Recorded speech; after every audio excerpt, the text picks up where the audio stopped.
ओम नमः गौरी शिवाय। दोस्तों आज मैं आपके सामने लाया हूं कि आपका जन्म किस योग में हो रखा है। जैसे कि नक्षत्र हुआ करते हैं 27, ऐसे ही योग भी 27 ही हुआ करते हैं।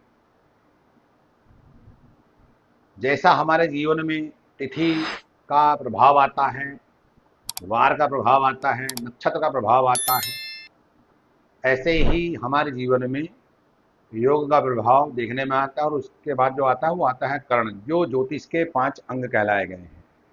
उनकी ये योग के श्रेणी की जो चल रही है हमारी, ये अंतिम वीडियो है दोस्तों। किस योग में आपका जन्म हुआ है और आपके अंदर किस तरह के प्रभाव हो सकते हैं, आप अपना जीवन अच्छे लेवल पर जाकर के जिएंगे। आपके टारगेट कैसे होंगे, अच्छे लेवल के होंगे, बड़े लेवल के होंगे, या सामान्य मध्य लेवल के, या नीचे लेवल के। क्योंकि जन्म तो सभी लेते हैं, गरीब होना कोई बुरी बात नहीं है, लेकिन गरीब मरना जो है वो बुरी बात हुआ करती है। तो योग जो हमें इस बात को ही दर्शाते हैं कि हमने लिया तो अच्छे योग में जन्म, लेकिन हमारे अगर कर्म खराब है दोस्तों, तो कहीं ना कहीं हम अच्छा काम करने के बावजूद उसके रिजल्ट हमारे जो आते हैं, कहीं ना कहीं वो खराब रिजल्ट आते हैं। कहते हैं कि हम इतनी मेहनत कर रहे हैं लेकिन फिर भी जो सफलता अर्जित नहीं हो पा रही है, तो कहीं ना कहीं व्यक्ति अपने आप को नहीं देख पाता, लेकिन दूसरे के अंदर वो कमी निकालने की कोशिश करता और निकालता ही है। लेकिन अपनी अपने अंदर जो कमियां हैं, जो व्यक्ति जो हुआ करता अपने आप से ज्यादा उसे कोई जानता ही नहीं है, तो अपनी गलतियों को इग्नोर कर देता है। तो हमारे जो योग हुआ करते हैं ज्योतिष में, वो इसी बात को इंडिकेट करते हैं 27 से 27 कि हम आडंबरी रहेंगे या आडंबर से हीन रहेंगे। हम अपना जीवन दिखावट में जिएंगे या दिखावट से दूर रहकर जिएंगे। हम एक अपना जीवन एकांत में जिएंगे या सबके समाज के साथ रह करके जिएंगे। तो योग जो है हमारे जो है इस बात को दर्शाते हैं। और हर योग का हमारे जीवन में एक अलग प्रभाव होता है। जैसे कि मैंने ये 6 योग लिखे हुए हैं आपके सामने। साध्य शुभ शुक्ल ब्रह्मा इंद्र वृद्धति। अब मैं पहला योग ले लेता हूं। अगर मान लीजिए दोस्तों आपका साध्य योग में जन्म हो रखा है, ये पहला योग जो है, तो दोस्तों ऐसे योग में जन्म जातक जो हुआ करते हैं बड़े ही सुंदर सुशील, अपनी बातों को बड़ा साध करके बोलने वाले, कम बोलने वाले, उचित बोलने वाले और टाइम पर बोलने वाले हुआ करते हैं। ऐसे जातक या जातिकाओं के अंदर इस तरह का जो भाव, इस तरह की विचारधारा नहीं हुआ करती है कि वो बिना फालतू बोलने में लगे रहे, कोई न चाहे सुन रहा है नहीं सुन रहा है। बल्कि ऐसे जातकों को जो सुनना लोग पसंद करते हैं, वो कैसे जातक समाज के लिए प्रेरणादायक बन जाते हैं, अपने शुभ काम के आधार पर, अपने चाल चलन के आधार पर, अपने करैक्टर को लेकर के, अपने व्यवहार को लेकर के, अपने संस्कार को लेकर के। तो दोस्तों अगर आपका साध्यों में जन्म हो रखा है तो आप बड़े भाग्यशाली हैं। आपके पास धन पुत्र आदि से सुख, सभी सुख आपको जो है प्राप्त होंगे। चलते हैं दूसरे योग पर दोस्तों। ये है शुभ योग। इसका तो नाम ही ऑलरेडी शुभ है। इस योग में जन्म जातक जो हुआ करता है बड़े शुभ काम करने वाला, हमेशा सबकी निगाहों में रहने वाला ऐसा जातक। कुछ लोग ऐसे भी हुआ करते हैं जो धर्म से कहीं ना कहीं किनारा करते हैं, या धर्म की जो है अवहेलना करते हैं, धर्म की निंदा करते हैं। तो ऐसा जातक किसी की परवाह नहीं करता है। ऐसा जातक केवल जो है धर्म में लीन रहने वाला, और धर्म के आधार पर धर्म को बढ़ावा देने वाला, और धर्म के ही आधार पर भगवान की कृपा से उसकी समाज के अंदर ऐसी पहचान बनती है कि उसे कुछ कहने की आवश्यकता भी नहीं पड़ती, उस समय उसको जवाब दे देता है। तो दोस्तों अगर आपका शुभ योग में जन्म हो रखा है तो सबसे पहली बात तो आपकी वाणी बड़ी मीठी और बड़ी मिठास वाली होगी। आपकी वाणी ही आपका भाग्य को उदय करेगी। और कहते भी हैं, चाहे किसी का किसी योग में जन्म हो रखा हो कि मीठा बोल बड़ा अनमोल, तो दोस्तों वाणी ही एक ऐसा अस्त्र है मनुष्य का कि वो अपने ऊपर आया और पराये को अपना कर लेती है। अगर दोस्तों आपका शुभ योग में जन्म हो रखा है तो आपकी भाग्य की जो चाबी खुलेगी वो आपकी वाणी के भाव पर, आपके व्यवहार पर, आपके संस्कार के बल पर ही खुलेगी। तो दोस्तों अगर आप आज तक इस चीज को नहीं जान पाए हैं तो इसको अपनाकर प्रयोग करें और अपने जीवन का जो भाग्य को उदय करें। अगर मान लिया जाए आपका जन्म शुक्ल योग में हो रखा है, जैसे कहते हैं शुक्ल पक्ष और कृष्ण पक्ष, ऐसे ही ये शुक्ल है। हालांकि ये पक्ष संबंधित नहीं है, लेकिन शुक्ल पक्ष में जन्मा जातक अपनी ओर सबको आकर्षित कर लेने वाला, सबको सबके मनमोहक चढ़ा रहने, सबके मन पर चढ़ा रहने वाला, इतना आकर्षक व्यक्ति हुआ करता है शुक्ल योग में जन्मा जाता है कि वो कहीं भी क्यों ना हो, लेकिन उसकी जो जैसे कि दीपक अंधेरा है और आपने दीपक को जला दिया तो पूरे घर को जो है अपने प्रकाश से प्रकाशित कर देता है। तो ऐसा ही जिस किसी व्यक्ति का शुक्ल योग में जन्म होता है दोस्तों, वो अपने नैन नक्श के आधार पर, अपनी सुंदरता के बल पर, अपने रंग रूप के बल पर, अपने शरीर की जो बनावट है उसकी इतनी सुंदर रहती है कि सब लोग उससे बात करने के लिए इच्छुक रहते हैं। सब उसके लिए अपना सर्वस्व प्रदान करने के लिए भी रहते हैं। दोस्तों, शुक्ल योग में जन्मा जातक जो हुआ करता है, हर प्रकार के सुख को भोग लेता है, उसके पास धन पुत्रादि संपत्ति पौत्र पौत्रादि के सुखों से युक्त भी रहता है। ऐसा जातक बिजनेसमैन बनता है ज्यादातर। ऐसा जातक अगर किसी सरकारी पद पर भी आसानी आसीन होगा तो किसी बड़े पद पर आसीन हुआ करता है। दोस्तों, अगर आपका इस योग में जन्म हो रखा है तो आप बड़े भाग्यशाली है।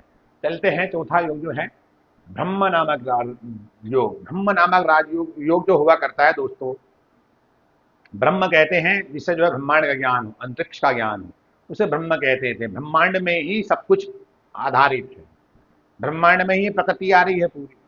तो दोस्तों, ऐसा जातक या जातिका जो भी होगा, ऐसा जातक अपने आप को हमेशा गुप्त रखने वाला, अपनी बातों को बहुत ही कम शो करने वाला, अपने आप को बड़ा हिडन रखने वाला, अपनी योजनाएं गुप्त रखा करता है ऐसा जातक या जातिका। ऐसा जातक तब अपने आप को शो करता है जब वो अपने लक्ष्य को प्राप्त कर लेता है। तो जैसे कहते हैं कि जब सूर्य निकलता है सबको दिखाई देता है, तो ऐसे जातक कभी भी जो है ना तो आडंबरी होते और ना ही अपने आप को किसी के सामने रिप्रेजेंट करते। उनको जो है केवल केवल अपने कर्म पर विश्वास हुआ करता है। ऐसे जातक अपने कर्म में विश्वास रखने वाले, सबका भला चाहने वाले, सबके बारे में अच्छा सोचने वाले हुआ करते हैं। वो कोई ब्रह्मा जी जो है, जो भगवान जी वो सृष्टि के रचयिता, जो रचयिता हुआ करता है, कभी भी जो किसी का अहित नहीं चाहता है। तो ऐसा ही अगर आपका जन्म इस योग में हो रखा है तो आप समाज को जो है बढ़ावा देने के लिए होंगे। आप समाज भले से आपके साथ ईर्ष्या करता हो, लेकिन आपका भाव जो होगा सबके लिए सामान्य होगा। आप किसी से ना तो द्वेष, ना किसी से जो है कपट, न छल। आप जो है इन तीनों चीजों से परे रहेंगे, जिसे कह देते हैं काम, क्रोध, लोभ, मद, अहंकार। और ये हुआ करते हैं नरक के सोम के द्वार। अगर व्यक्ति के अंदर ये गुण विराजमान है तो उसके लिए नरक की जाने की जरूरत नहीं, उसको नरक जो है उसके सामने ही दिखाई देता है। तो दोस्तों, अगर आपका ब्रह्म नामक योग में जन्म हो रखा है तो आप बड़े भाग्यशाली हैं। आप अपनी योजना को गुप्त रखें और अपना लक्ष्य को जो है प्राप्त करते हैं। किसी की बातों में आने की आपको आवश्यकता नहीं है। चलते हैं दोस्तों इंद्र नामक राजयोग। इंद्र योग जो हुआ करता है दोस्तों, ये भी बड़ा अच्छा योग हुआ करता है। जिस किसी व्यक्ति का इस योग में जन्म हुआ है, ऐसे जातक किसी बड़े पद पर आसीन रहने वाले, शासन प्रशासन में, सत्ता में, सरकार में, चाहे वो पॉलिटिकल हो और चाहे वो केंद्र संबंधित हो और चाहे राज्य संबंधित हो, किसी बड़े पद पर ही आसीन रहते। ऐसे जातक समाज को जो है लीड करते हैं। जिस किसी व्यक्ति का इंद्र नामक योग में जन्म हो रखा है, ऐसे जातक देश दुनिया में विख्यात हुआ करते हैं। ऐसे जातक जो हुआ करते हैं मधुर वाणी कुछ खैर नहीं होती, ऐसे जातकों की कटु वाणी हुआ करती है, लेकिन ऐसे जातक स्पष्ट वक्ता होते हैं। ऐसे जातक जो हुआ करते हैं अपने पद प्रतिष्ठा को पाने के लिए वो थोड़े से उनके अंदर क्रूरता कह लीजिएगा या दयाहीन कह लीजिएगा। जब कोई व्यक्ति, कोई राजा किसी पद को पाने के लिए लालायित हो जाता है तो उसके अंदर काम, क्रोध, लोभ, मद ये चीजें आ जाती हैं। तो कहीं ना कहीं इस योग में जन्मे जातक के अंदर ये गुण विराजमान हो जाते हैं। अगर आपके अंदर दोस्तों इस तरह का गुण है तो आप उससे बचने का प्रयास करें, वो तो ये कहीं ना कहीं व्यक्ति के लिए नुकसानकारक ही सिद्ध होते हैं। ऐसे जातक हर प्रकार के सुख जो हुआ करते हैं, सामाजिक भौतिक सुख, वो सारे सुख प्राप्त कर लेता है। चलते हैं जो छठा योग, अंतिम योग श्रेणी का वैधृति नामक योग। वैधृति नामक योग में जन्मा जातक बड़ा ही उद्दंड, बड़ा ही पराक्रमी, मेहनती, पुरुषार्थी, अपने बल पर सबको जो झुकाने वाला, कर्मठ, ऐसा जातक जो हुआ करता है दोस्तों, बड़ा लंबा चौड़ा हुआ करता, बड़ा बलशाली पराक्रमी रहता है। अपने पुरुषार्थ से सबको नीचा दिखाने वाला, आडंबरी रहता है ऐसा जातक। लड़ाई झगड़े में सबसे नंबर 1 पर रहने वाला, बिना फालतू लड़े झगड़े लेने वाला हुआ करता है। अगर ऐसा जातक किसी भी पद पर रहता है तो वहां अपना जो है अहंकार दिखाने वाला प्रभाव दिखाता है। ऐसे जातक के अंदर अहंकार की वृत्ति आ जाती है। इसी कारण ऐसे जातक के रिश्ते जो अधिकतर जो है विच्छेद होते देखे गए। ऐसे जातक के साथ दुर्घटना, चोट चपेट, एक्सीडेंट वाली स्थिति भी ज्यादा घटित होती है। तो दोस्तों, अगर आपका इन योग में किसी में जन्म हो रखा है, जैसे कि वैधृति नामक योग के लिए कहा, तो ऐसे जातकों के लिए दोस्तों मैं कहना चाहूंगा कि व्यक्ति का व्यवहार जो हुआ करता है संसार हुआ करता है, व्यवहार के ऊपर निर्भर हुआ करती है और मानसिकता के ऊपर कि आपकी मानसिकता, मेरी मानसिकता किस तरह की है।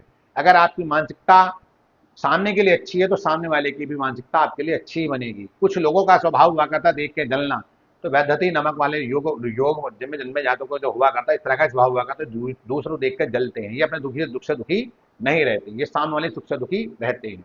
तो दोस्तों अगर आपका इनमें से किसी में भी जन्म हो रखा है तो और कुछ भी ना कर सको तो केवल केवल भगवान का एक रास्ता ऐसा हुआ करता है भगवान की शरण में जाने का, जहां से आपको आत्मिक शक्ति भी मिलेगी, मानसिक शक्ति भी मिलेगी और आपको एक ऊर्जा प्रदान करते हैं भगवान।